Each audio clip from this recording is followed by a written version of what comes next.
Là,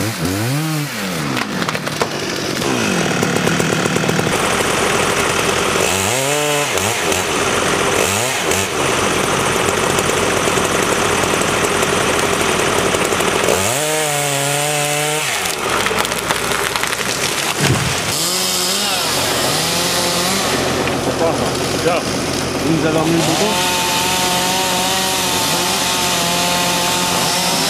On reconstitue les plantations qui étaient constituées à l'origine de peupliers robusta.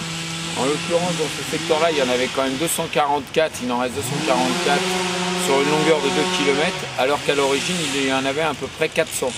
Aujourd'hui, on plante des arbres pour 100 ans. On plante des arbres pour former des beaux houppiers.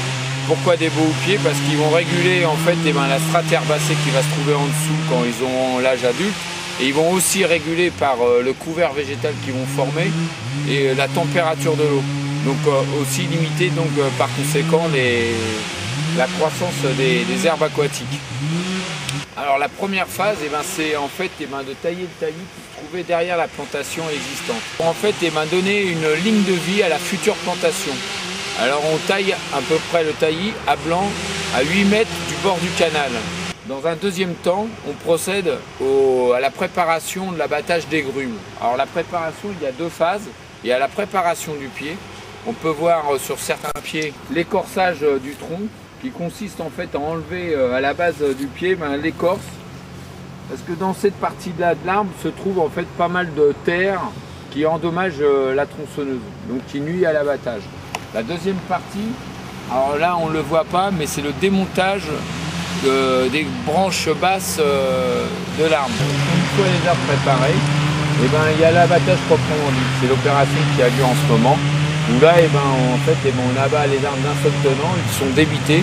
Et derrière, il y a un tracteur avec un broyeur qui va en fait déchiqueter toutes les branches secondaires de l'arbre.